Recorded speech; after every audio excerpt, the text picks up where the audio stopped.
زدني علما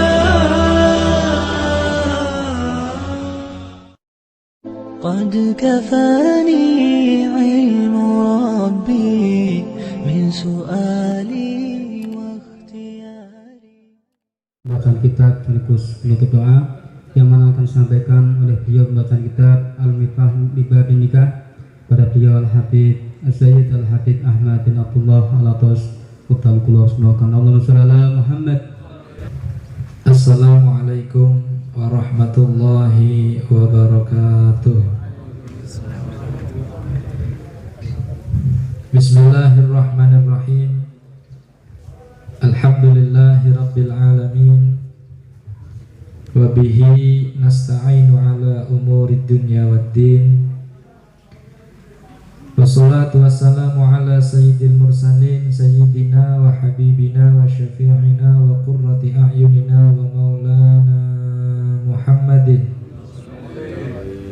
miftahi babi rahmatillah adada ma fi ilmillah salatan wa salaman daimaini bidawami mulkillah wa ala alihi wa sahbihi wa man wala la hawla wa la quwata illa billah.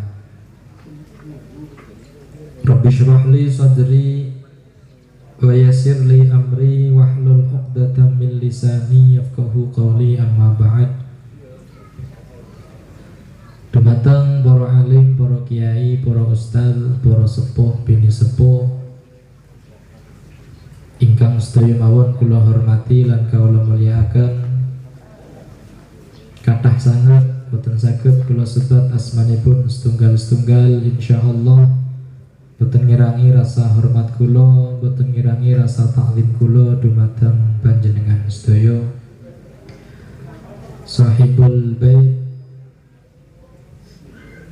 Bapak Abdul Ghaffar sakeluargi ingkang kula hormati lan kula mulyakaken sedaya panitia dan juga seluruh anggota mudarosah ingkang kula hormati lan kula mulyakaken. Syukur alhamdulillah wonten ing siang punika kula lan panjenengan dipun kersakaken dening Allah Subhanahu wa taala saged sami-sami pinanggihan wonten mriki silaturahim sareng lelenggahan sareng mudzakarah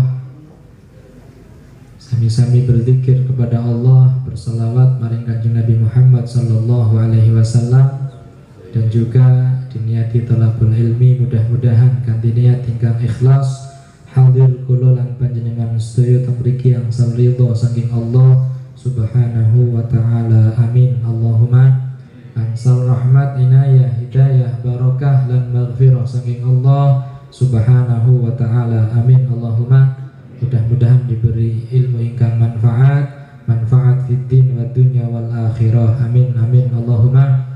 Dan mudah-mudahan diberi istiqomah, diberi kekuatan, diberi hidayah oleh Allah Subhanahu wa ta'ala untuk terus kita mencari ridha Allah Subhanahu wa ta'ala. Amin. Allahumma amin ya rabbal alamin.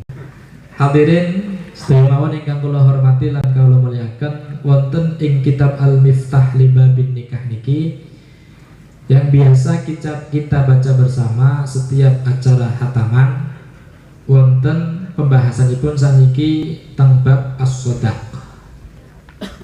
Apa itu as-shodaq? As-shodaq niku maknane mahar. Maknane apa? Mahar. Jadi bukan sampeyan teng kitab-kitab fikih enten kalimat walau asdaqoha. Itu jangan dimelamun sodaqoh sapa wong ha ing mar'ah niku mboten. Tapi walau asdaqo lamun gawe sodak atau gawe mahar, aweh mahar sapa wong ing wong wadon. Dadi as-shodaq atau as-sidaq. Bismillahirrahmanirrahim. Qala al-muallif rahimahullahu ta'ala wa nafa'ana bihi wa bi 'ulumihi fid dharain amin. As-shodaqu utawi iki iku bab as-shodaq, maknane mahar. As-shodaqu utawi shodaq wal mahrulan mahar wan nihlatulan nihlah wewean maknanya sama. Nihlah ya shodaq, nihlah ya mahar, wa taulu wal atiyatu lan paringan kulluha iku bimaknan wahidin iku kelawan makna siji. Dados sodak nggih saged, mahar nggih saged, taul nggih saged, nihlah nggih saged. Niku makna daripada napa? As-sadaq. Fa maknaha mangka utawi maknane as-sadaq wal mahr wan nihlah wa taul wal atiyah karena akeh lughatan ing dalem mungguh bahasa iku ma perkara wajib kang wajib apa ma binikahin sebab nikah. Wa syar'an utawi sadaq ing dalem mungguh syara iku ma perkara wajib kang wajib apa ma wajib ala rajuli ngatasé wong lanang lil mar'ati manfaat kanggo wong wadon ghaliban ing dalem kaprae bisa babi nikahin kelawan sebab pernikahan awati syubhatin atau wati syubhat aw nahwi dzalika atawa sepadane mengkono nikah awati syubhat. Terus mekaten dalam sebuah pernikahan rukune nikah niku cuman gangsal mawon. Cuman pinten? Gangsal. Bojo lanang, bojo wadon, wali, saksi loro, sirat atau ijab kabul niku pun gangsal dok. Tidak ada rukun yang lain. Untuk syarat-syaratnya sudah pernah dibahas, masalah syartus sirat, syartus zaud, syartus zaujah dan juga syartul wali, syartus syahidin sudah dibahas semua. Cuman saat ini enten tambahan syarat setunggal, yaitu wajib memakai masker dan sarung tangan. Itu kalau tambahin nggih. Jadi syaratnya nikah saniki tambah siji, wajib nganggo masker, sarung tangan dan jaga jarak. Niku angger nyong ngarang kita kok tambahin niku saniki. Lah untuk mahar itu bagaimana? Mahar itu bukan termasuk daripada rukun nikah dan juga bukan termasuk daripada syarat sahnya nikah. Dalam arti bagaimana? Sebuah pernikahan ketika salah satu rukunnya cacat boten sah. Jelas nggih? Contoh nikah ana lalange langka wadone. Saged napa boten? Boten saged.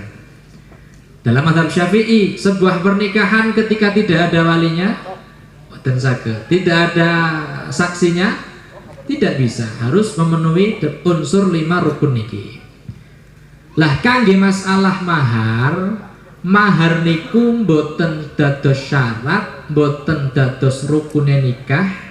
Sebuah pernikahan ketika akad nikah boten enten mahare, nikahe tetep sah. Nikahnya tetap apa? Sah. Ana wong ngomong, ya Zaidu wahai Zaid, zawwajtuka wa ankahtuka binti matalan, langsung qabiltu tazwijaha wa nikahi nafsi. Cekap. Tidak menyebutkan apa? Mahar. Menyebut mahar dalam pernikahan, dalam akad nikah itu hukumnya sunnah. Hukumnya apa? Sunnah. Jadi berikut jelas nggih? Bisa bedakan nggih? Jadi mahar niku bukan termasuk syarat sah nikah, bukan juga rukun daripada rukun-rukunnya apa? Nikah. Sebuah pernikahan tidak menyebut mahar, nikahnya tetap sah. Cuman seperti ini, ketika sebuah pernikahan tidak menyebutkan mahar, tetap bakal wajib bayar mahar. Jadi dudu syarat, dudu rukun, tapi dados kewajiban yang tidak didasari oleh akad nikah. Artinya seperti ini, angger ana wong nikahan menyebutkan mahar dalam akad bimahri alfin, maka mahar niki namanya mahar musamma, mahar yang disebut dalam akad nikah. Artinya seorang suami hanya wajib menyerahkan yang disebutkan dalam akad nikah. 1000 ya 1000, 5000 ya 5000, 10000 ya 100.000. Jelas nggih? Ada mahar yang di situ bukan mahar musamma, tapi namanya mahar mithil. Kapan Kapan mahar mithil diberlakukan? Ketika akad nikah satu tidak disebutkan mahar, boten disebutkan mahar, nanti sang suami tetap wajib bayar. Meskipun udah disebut tapi wajib apa? Wajib bayar. Yang dibayar apa? Bukan karena nggak disebut dalam akad nikah, maka yang dibayarkan adalah mahar mithil.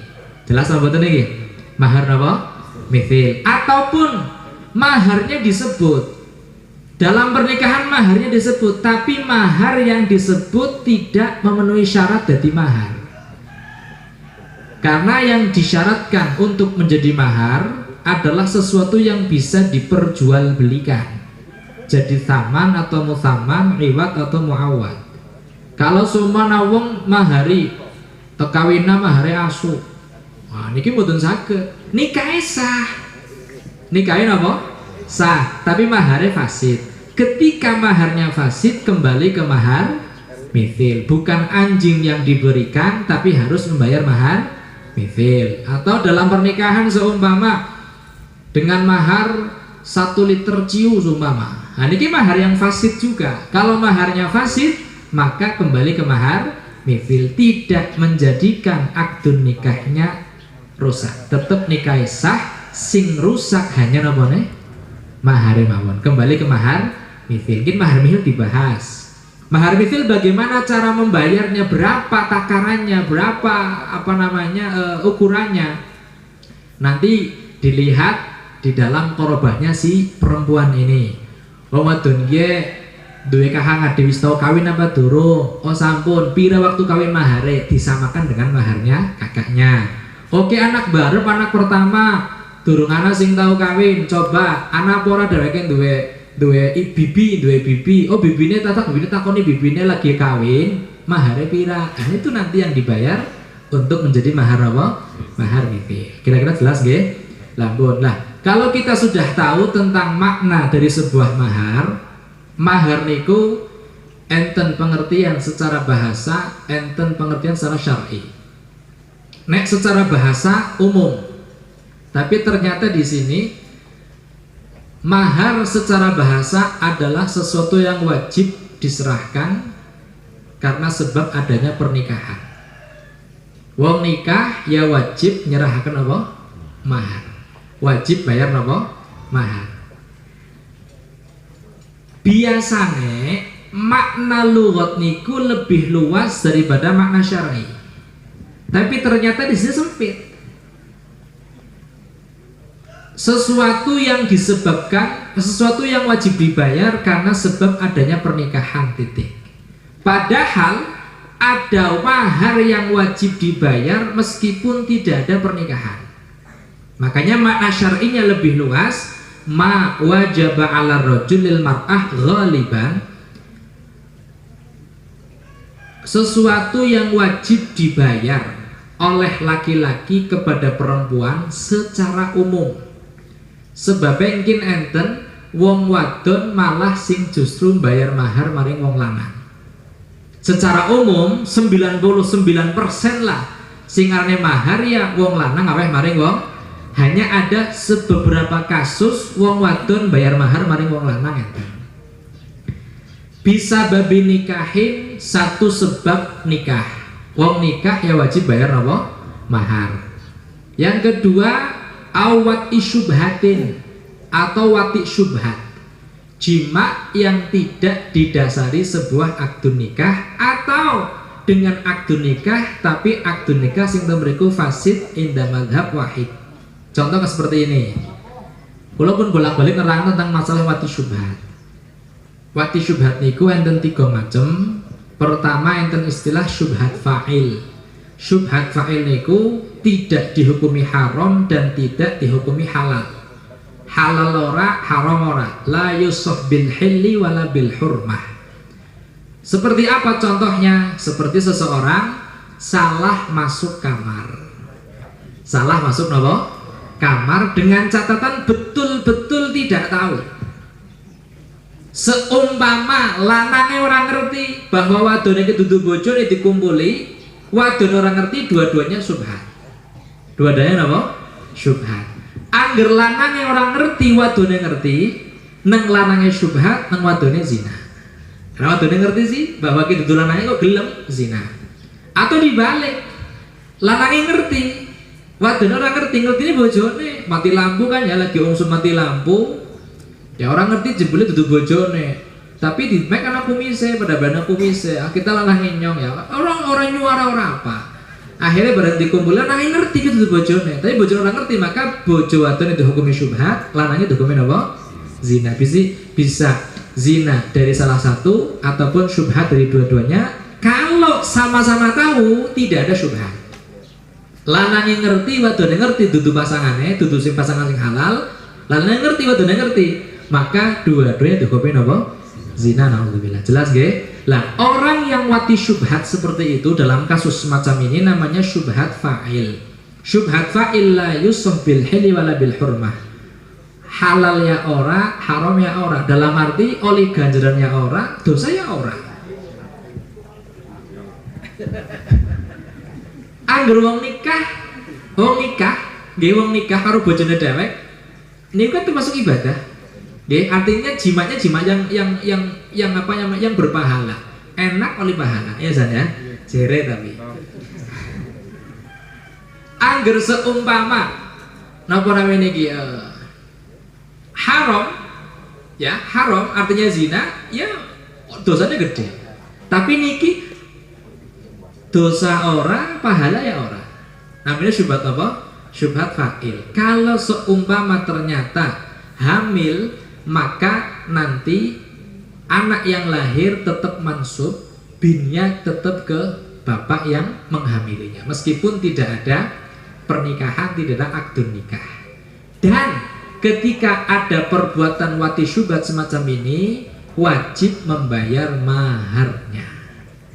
Tidak ada yang namanya jima gratis, enak temen gratis. Anak maharnya berapa beb? Maharnya kembali ke mahar mithil. Jadi wajib bayar mahar. Semua meten berarti nitip bayi, lahir itu jadi anaknya lanangnya. Selama setelah adanya jima dengan wanita tersebut, maka wanita tersebut sekarang sedang menjalani iddah wati syubhat. Laki-lakinya tidak boleh menyentuh sampai iddahnya selesai. Jelas gak? Itu tentang masalah wati nawa, wati syubhat. Atau seperti ini contoh syubhat sing fa'il. Ada istilah syubhat torik. Syubhat torik niku ada pernikahan, tapi pernikahan yang tidak dianggap sah oleh salah satu daripada imam atau mujtahid. Contoh, wong nikah tanpa wali, nikah tanpa apa? Wali. Niku nikahnya pripun hukumnya Pak? Ketika kita berpegang mazhab Syafi'i, kita katakan nikahnya tidak sah, nikahnya fasid. Jelas sahabat ini? Kalau nikahnya fasid kemudian wati, dihukumi oleh wati ini zina no betul? Betul zina. Tidak bisa kita bahasakan dikatakan zina betul sakit. Tetap namanya wati syubhat. Kenapa wati syubhat? Karena ada salah satu daripada penggagas mazhab, yaitu Imam Abu Hanifah, mengatakan nikah tanpa wali hukumnya sah. Berarti teng mazhab Imam Hanifah sahih, teng mazhab Syafi'i boten sahih. Meskipun di mazhab Syafi'i boten sahih, teng mazhab niku sahih, nggih, tidak bisa dikatakan zina. Karena had zina, nggih, al hudud tudra'u bis syubhat. Karena ada syubhat, maka di situ tidak ada had zina. Terus hukumnya bagaimana? Hukumnya ditafsir. Angger mau sing pertama ora dihukumi halal, ora dihukumi apa? Haram. Angger niki ditafsir. Tafsirnya pripun? In qallada man yara annahu sahih, maka tidak ada dosa. Wa illam yuqallid, maka dia dosa. Angger seumpama ora taklid, ora melu-melu maring wong, ora niat ditaklid harus biniat. Ora niat melu wong sing ngolihaken ya kenang dosa. Watine wati sing dosa, meskipun syubhat tetap syubhat sing dosa. Kalau ikut mazhab yang mengatakan boleh, maka watinya tidak dianggap dosa, dianggap halal. Kira-kira jelas mboten? Jadi wati syubhat sing bisa halal bisa haram. Halal kapan? ketika taklid kepada orang yang memperbolehkan. Haram kapan? Ketika tidak taklid kepada orang yang memperbolehkan. Nah, dalam masalah wati syubhat juga di situ ada maharnya. Sing langka mahare ketika ada wati dilakukan mau sama mau, tidak ada ikatan pernikahan dan tidak ada kesyubhatan, alias lanang karo wadon zina. Orang yang berzina tidak ada maharnya, tidak ada iddahnya, anaknya tidak masuk kepada laki-laki, masuk bareng ibunya. Kira-kira jelas wonten niki? Paham nggih? Dadi itu masalah napa?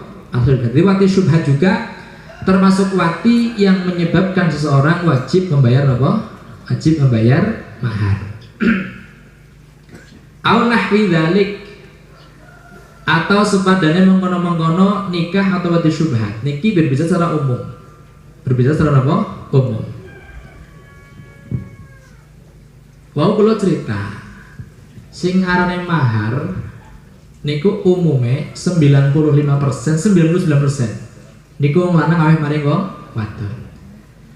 Tapi ternyata ada satu sebab dan beberapa sebab yang lain menjadikan perempuannya justru yang membayar mahar kepada laki-laki. Dalam contoh kasus nopo? Contoh kasus terus mengatakan Kaji Samsudin ceritane kawin karo wong wadon. Jelas nggih? Wadon. Bareng kados mekaten Kaji Samsudin kawin maning karo bocah wadon sing umure nembe setahun setengah. Si bayi.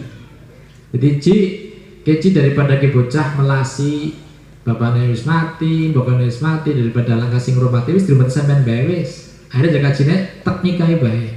Boleh apa enggak? Angger bapaknya siana tuh boleh nggih, ada bapaknya. Jadi sing mati mbok kene. Karena niku termasuk bocah wadon sing mujibaroh.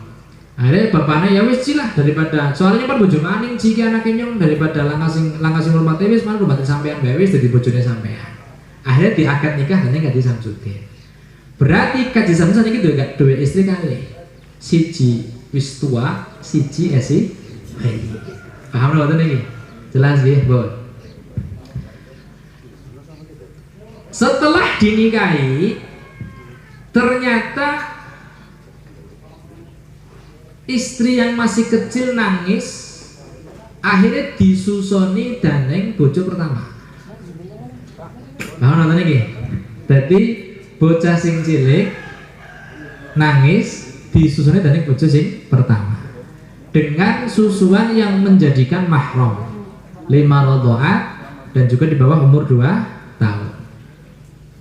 Karena sekarang perempuan jadi harus mengatakan nisbate ibu neka jadi karena ada susuan itu kan menjadikan anak kecil dengan ibunya bisa jadi anak ibu mahram sih tidak bang? Kaji Samsudin menikahi ibu dan anaknya. Paham nonton ini? Paham masalah jelas ya? Jadi dalam satu waktu Samsudin nyongpan ngumpuli sing gede kue berarti apa namanya jadi ibu ini mertua, ibu nih bayi berarti mertua lagi lah iya, wong ibu nih bojone nyong, gini wangi, sing pan ngumpuli sing sumpah sing cilik wis gede di tanah gede nih, gue ya anaknya bojone nyong kan serba keter. Lah dalam hal ini bagaimana? Dua-duanya nikahnya rusak, infisah semua. Jadi Kaji Samsudin terpisah dari 2 istri sekaligus gara-gara anak apa? Susuan. Nah, nisbate wong wadon sing gede karena dia fawatat menghilangkan daripada kemanfaatan butuhnya anak kecil ini kepada laki-lakinya, maka dia wajib membayar ganti maharnya. Dalam hal ini berarti wong sing bocah wadon sing gede, bojo wadon sing gede aweh mahar maring Kaji Samsudin karena dia tafwid butin namanya. Jadi menafikan, menghilangkan daripada kemanfaatan bisnis. Dongeng Kaji Samsudin bisa nggarap lorone akhirnya hilang kabeh. Nggih, kenang banjir ya sih ya. Paham nggih? Dadi niku bukan ada mahar yang wajib dibayar, bukan karena pernikahan, bukan juga namatin apa syubhat, tapi karena ada tafwidul butin atau sebab yang lain. Jelas nggih? Dan itu kan termasuk diantara apa namanya mahar diwalik. Donge sing lanang bayar maring sing wadon, ternyata malah juga wadon bayar maring sing lanang. Ini contoh mahar atau semada. Kira-kira paham nggih? Niki pengertian dari apa? Mahar ataupun sodak. Dhabitus sodaki utawi dhabite sodak, utawi iki iku dhabite sodak. Dhabit pengertian atau pelanggaran daripada sodak atau mahar. Dhabitus sodaki iku kullu ma utawi saben-saben perkara saha kang sah apa konuhu anane ma iku mabi'an dadi perkara kang bisa didol iwadon hale dadi iwad saman au muawadon atawa sing diiwadi, berarti ning iku mabi'e atau musmane iku saha sah apa konuhu anane ma ana iku sodakon dadi sodak dadi mahar wa ma la fala ay wa ma la yasihhu konuhu mabi'an fala yasihhu konuhu sodakon. Jadi seperti ini, yang namanya mahar itu pengertiannya seperti apa? Ceklen, setiap perkara sing bisa diperjualbelikan, entah jadi sisi tamannya, taman itu duitnya, atau perkara sing ditukune, paham nggih? Jadi yang namanya jual beli kan harus ada dua unsur. Nyong duwe duit, sampean duwe HP. Duitnya nyong arne saman atau iwat, HP namanya musman atau mabi atau muawad. Lah nggih? Lah dalam hal sodak pun demikian. Sing bisa jadi perkara sing sah kanggo jual beli, maka sah dijadikan sodak. Sebaliknya berarti pengertiannya setiap sesuatu yang tidak boleh diperjualbelikan maka tidak bisa dijadikan mahar. Kira-kira paham mboten? HP bisa didol mboten? Berarti saged dados mahar mboten? Saged. Bantal dados diperjualkan saged dadi mahar. Tanah saged mboten? Omah, sound system, poci, jeruk bisa diperjualbelikan, jadi nggak mahar saged. Waning pirang-pirang, ya gedang, tisu bisa diperjualbelikan, maka bisa dijadikan apa? Mahar. Rabuk bisa diperjualbelikan, betul saged. Artinya naklul ya. Karena tidak bisa diperjualbelikan, tidak boleh dijadikan mahar. Bimahri rabuk 1 ton nggak boleh. Bagaimana caranya untuk rabuknya dinaklul ya, dipindah tangankan kepada seorang, dipindah kuasakan kepada seorang sampai oleh ganti duitnya nggak mahar boleh. Tapi yang disebut rabuk betul sakit terus apa? Mahar. Asu betul sakit, paham nggih? Ciu homer betul sakit, tidak bisa diperjualbelikan maka tidak boleh dijadikan apa? Mahar. Ula betul sakit. Iya, jadi anak mahar ulang, betul sakit, betul sah mahar, sing betul sah mahar nggih, nikah tetap sah, sing betul sah mahar. Kalau maharnya tidak sah, maka kembali ke mahar apa? Mithil. Alhasil kesepakatan pengertiannya. Sing bisa dijadikan iwat atau muawad bisa jadi mahar, wa illa fala. Ana wong wadon njaluk mahare napa? Njaluk diulangi qira. Ngerti kan sampeyan kira enak ya, ngerti sampeyan kira enak nyong belum dibutuh sampean ci, tapi anak nyong njaluk mahare siji apa? Nyong diulangi kira sampai nyong bisa. Jadi sampeyan mahar taklim kira boleh jadikan mahar apa? Sekarang begini Pak, yang namanya taklim itu kan yaqbalul ujrah, bisa menerima upah. Gini bang, kalau bisa menerima upah berarti bisa dijadikan mahar. Berarti anak wong kawin kok mahare mulangi Al-Quran, mulangi risalah awal, mulangi Fatihah, mulangi qira, sah maharnya. Karena apa? Karena mahar tersebut bisa menerima apa namanya? Ujrah. Jadi dalam arti seperti apa? Dalam arti berarti Kaji Samsuddin mengajarkan qira kepada istrinya dengan cuma-cuma. Karena itu menjadi apa? Mahar. Karena kalau tidak kepada istrinya dia mentarif. Nyong gelem mulangi wani pira. Kenapa nggih? Nah, emang seperti itu. Ya, karena taklim bisa dijadikan apa? Ujrah. Kira-kira paham apa betul? Jadi boleh ketika apa namanya mentaklim bacaan Al-Quran, taklim Fatihah, taklim qira, taklim fikih, taklim nopo, walhasil pirang-pirang taklim lah nggih. Wong ngaji, mulangi ngaji. Maka boleh dijadikan apa? Mahar. Paham apa nggih? Jadi itu kan tidak bisa ya, memang tidak bisa diperjualbelikan, tapi yang perlu ujrah, menerima untuk diganti ongkos. Karena yang perlu ujrah, maka otomatis bisa dijadikan apa? Mahar. Mahrul misli wal musamma. Nah niki mahar mithil dan musamma. Mahrul misli utawi mahar mithil, huwa ya mahar mithil iku ma perkara yurghabu kang disenengi apa bihi simak fi mithliha ing dalam padane mar'ah, hasaban ing dalam hasabe derajate, wa nasaban lan nasabe, wa bakaratan lan keprawanane, wa suyubatan lan ke randanane iwe suyubah.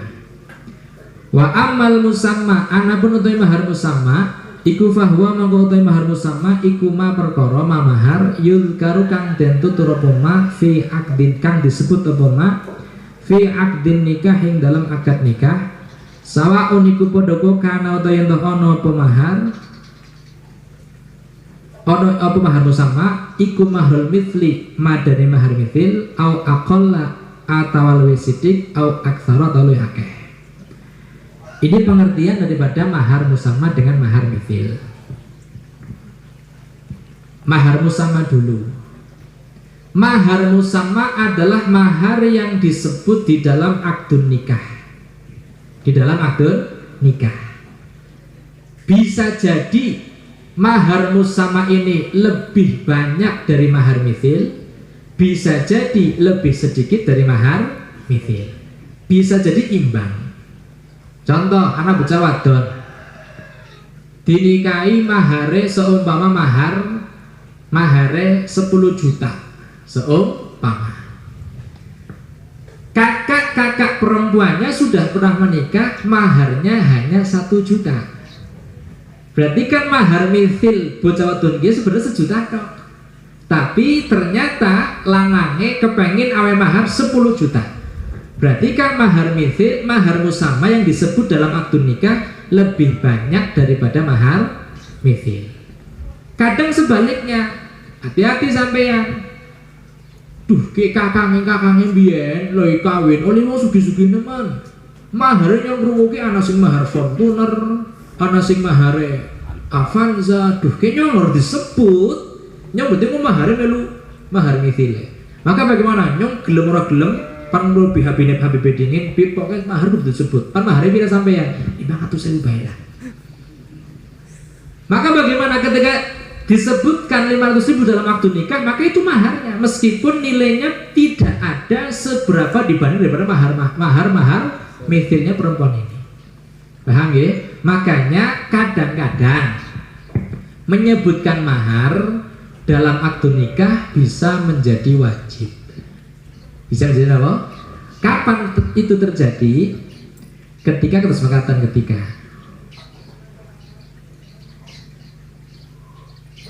Anak bocah wadon.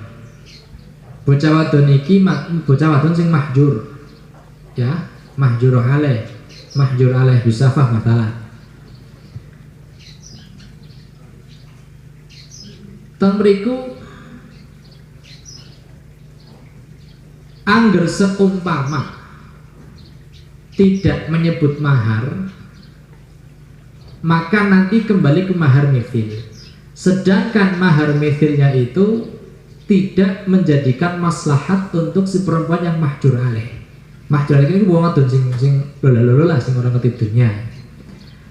Akhirnya harus disepakati dengan waline, mahar kudu disebut. Anggarannya disebut kembali mahar mithil. Mahar mithil itu nilainya tidak ada seberapanya. Sampai mahar pira 10 juta 10 juta. Orang kena disebut. Kenapa? Kalau tidak disebut maka dia kembali ke mahar mithil. Sedangkan mahar mithilnya sangat merugikan si mahjur alaih. Padahal mahjur alaih kalau menikah itu harus dengan mahar yang maslahat bagi dia. Maka dalam hal ini si laki-laki tersebut wajib melafadzkan mahar mithil, mengucapkan mahar, menyebutkan mahar mithil, menjaga kemaslahatan perempuan yang mahjur alaih. Jadi masalah pirang-pirang masalah. Pirang-pirang masalah kadang juga temriku napa namine nang pihak lanangnya juga sama, lanangnya mahjur alaih. Ketika orang lanangnya mahjur alaih, ya, sing akid otomatis bapakne, atau mahjur alaih boleh menikah tapi dengan izinnya si bapak. Mahar mithilnya dhuwur-dhuwur men 10 juta, 20 juta. Angger seumpama bocah lanang sing mahjur alaih dia menikah dengan catatan tidak boleh tasrif, tidak boleh israf, tidak boleh istilahnya berlebihan. Artinya harus menjaga hartanya si mahjur alaih ini, bocah mahjur kudu dijaga hartanya.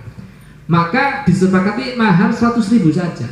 Agar orang disebut berarti mahar mithil 10 juta, maka tidak menjaga kemaslahatan daripada si suami yang mahjur alaih karena bocah lolo. Jadi kadang-kadang bisa terjadi mahar juga wajib disebutkan dalam akad nikah ketika penyebutannya ada maslahat. Entah itu maslahat untuk si zaujah atau maslahat untuk si zauj. Lampun niku mahar musamma, mahar yang disebut dalam akad nikah. Ketika maharnya musamma dan sahih, maka sang suami wajib menyerahkan mahar tersebut, tidak perlu melihat mahar mithil. Permasalahan kalau satu akad nikah tidak menyebut mahar mithil, atau menyebut tapi dengan mahar yang fasid, yang tidak sah dijadikan mahar. Masalah mahare ciu niku mboten sah, maka kembali ke mahar mithil. Apa itu mahar mithil? Mayur bihi fi mithliha hasaban wa nasaban wa bakarotan wa thuyubatan. Jadi harta atau sesuatu yang memang diminati dari kalangan keluarganya, melihat dari aspek dia gadis atau janda dan juga nasab. Kados mekaten. Cara melihat mahar mithil kados mekaten. Anak bocah wadon. Bocah wadon iki esi prawan. Esi napa? Prawan. Dinikahi dan siji wong lanang ternyata maharnya fasid. Kembali ke mahar mithil. Maka bagaimana? Mahar mithil berarti dilihat dari aspek anggota perempuan, keluarga perempuannya. Yang dilihat pertama kali adalah ukhtun li abawain. Ukhtun syakikohnya si istri.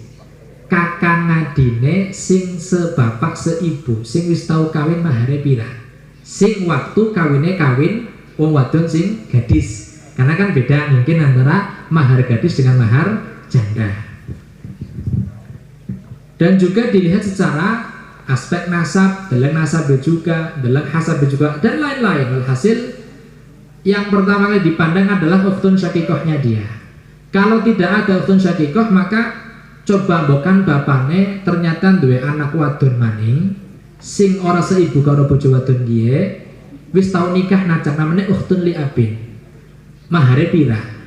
Kalau ternyata tidak ada yang ukhtun, yang saudaranya istri belum ada yang menikah, maka yang dilihat adalah ibintu akhin. Ya, bintu akhin, anak perempuan dari saudaranya, ponakan wadon. Nacak kakaknya duwe kakang lanang mau ya. Kakang lanang wis mantu apa durung anak wadon, wis mantu mahare pira, itu diambil di situ. Kalau ternyata tidak ada bintu akhin, maka kembali ke ammah. Ammah itu bibi. Bibi dari bapak, artinya berarti saudaranya bapak. Ke anak tunggal, orang duwe kakang lanang, orang duwe kakang wadon wis kawin, ya wis, coba duwe bibi apa ora? Kalau memang ada bibinya, maka dilihat bibinya waktu nikah berapa. Deleng ammah, namanya ammah itu saudaranya bapak. Adine bapak namanya ammah. Kalau adiknya ibu namanya kholah. Jadi ibu maharnya berapa, ammahnya maharnya berapa? Dilihat. Orang dua amah, bapaknya anak tunggal. Coba amah itu kan ada amah yang kurba, ada yang bukda. Yang bukda itu berarti siapa? Berarti saudaranya mbah, saudaranya kakek laki-laki. Siapa saja terus seperti anak putu kan anak kawin, anak tahu kawin kan? Nah, cak dilihat mbahnya berapa. Kalau tidak diketahui maharnya berapa, lo kelalen ya zaman bahla kawinnya. Punya mahar apa kelalen, orang dicatat mana? Terus bagaimana? Nanti baru ke ibu. Ya, baru ke mahar ibu. Jadi ibu terakhir setelah melihat daripada keluarganya sang bapak, terus langka, mana itu mahar ibu sampai bilang lagi kawinan, itu maharnya dijadikan mahar apa? Mahar mithil untuk membayar mahar si bojo wadah. Wa'lam lan ngerti ya sira anna tasmiyatal mahri ing satuhune nyebut mahar fil akdi dalam akad nikah iku mustahabbatun. Ketahuilah bahwa menyebutkan mahar dalam akad nikah hukumnya sunnah, bukan wajib. Sunnah bukan wajib. Nikah tanpa menyebut mahar nikahnya sahih, meskipun nanti wajib tetap bayar. Tapi waqat tajibulan terkadang wajib apa atas miyato penyebut mahar fi suwarin ing dalam biro-biro contoh malkuratin kang dan tutur fil mutawwalati dalam kitab dalam keterangane seperti yang tadi saya sebutkan dua contoh tadi, ketika suaminya adalah mahjur alaih atau istrinya mahjur alaih, kalau tidak disebut maharnya maka akan merugikan daripada kemaslahatan salah satu daripada masing-masing pihak, maka wajib disebut.